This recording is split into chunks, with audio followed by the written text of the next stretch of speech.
You would be able to communicate very quickly and with far more precision. But we don't really have to worry about this all too much, because initial testing will be just to fix disabilities, that's all. So for a long time, the company will be focused on solving problems, not creating superhumans. But even then, Neuralink is still dangerous, because it hurt a lot of monkeys during testing. So imagine what human test subjects could end up going through. Along with many of the things people dislike about Elon Musk, the one thing that stands out the most is that his company is involved in animal cruelty. Since 2018, Neuralink has killed around 1,500 animals due to testing and experiments going horribly wrong. Things got so crazy that the United States Department of Agriculture's Inspector General has started an investigation into the matter. Neuralink's treatment of animals has been questioned for about 5 years now, and the investigations have led to some gruesome findings. For example, one monkey's nausea was so darn severe that the animal vomited and it had pen sores in her esophagus. And of course, moments after that, she was killed. We do benchtop testing, we do accelerated life testing. We have a fake brain simulator that has the texture and...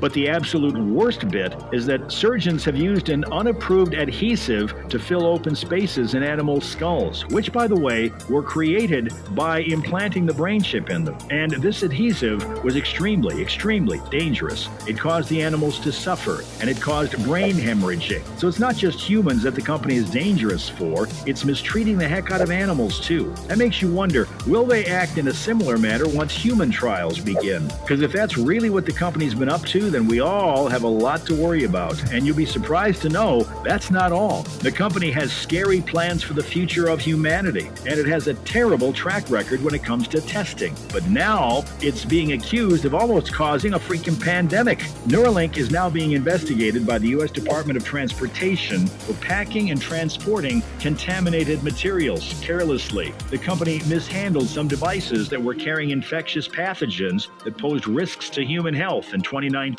These are devices that were removed from the brains of monkeys and had been contaminated with viruses like herpes B and some antibiotic-resistant bacteria. So while you were worried about COVID a year later, if things went south, you'd have a lot more to worry about. The reason why the materials weren't properly transported and contained was that the company's employees hadn't received the proper safety training. Not gonna lie, that's kind of scary, because here's what could have happened. Since the hardware wasn't sealed properly, and nor was it disinfected prior to leaving the labs, it was extremely dangerous for anyone who came in contact with it. And if someone did come into contact and did get sick, they could have passed it along to other people, starting a pandemic.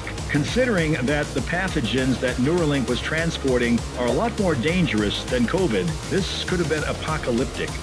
Passed it along to other people, starting a pandemic. Considering that the pathogens that Neuralink was transporting are a lot more dangerous than COVID, this could have been apocalyptic. The problem is they did label it hazardous, but that's it. Like that's written on batteries being transported as well. What hazardous on the package doesn't tell you is that the device being carried could be infected with herpes B. At the same time, devices have been carried in an open box with no secondary container. Honestly, it really doesn't make sense how the company could be this reckless. Because I can't stress this enough, this could have potentially ended humanity. While Neuralink claims to be helping humans achieve the unachievable, the truth is, it's a sloppy company. So investigation from the Department of Transport suggests that the company has been sloppy in a whole new way. However, the good news is that there's no evidence that suggests that anyone was disinfected whatsoever because of the exposure to hardware. Well, the first few iterations are, what I'm talking about is like in the limit over time,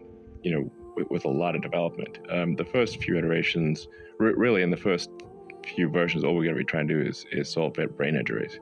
But nonetheless, it's extremely concerning that the company's been transporting pathogens so carelessly, and it's something that needs to be looked into. Even if it doesn't turn into a pandemic, it still puts animals at the lab at risk, and it also puts the scientists working on this at risk. But other than that, there's another reason this company's dangerous, and that's because it literally might make us robots. At some point, if this company is successful, we will get to choose how much of our brain we want to merge with AI. And the issue with that is, where do we draw the the line. Would 15% of your brain be AI, or would 75% of your brain be AI? And if all of you are controlled by a chip from one company, then aren't they the ones that get to decide on your behalf what's ethical and what's not?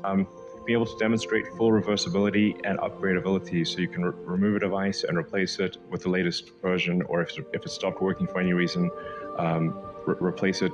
That's a fundamental. Folks, that's all for why Neuralink is extremely. I can't stand this phone, and you want me to put it in my head? Are you nuts? That doesn't sound logical at all. This whole world today has gone mad with technology. When we don't understand this technology and this technology, we don't understand shit about this organism here. But we're gonna go out and destroy us before we even get to know us? That's where I'm from, we call that retarded.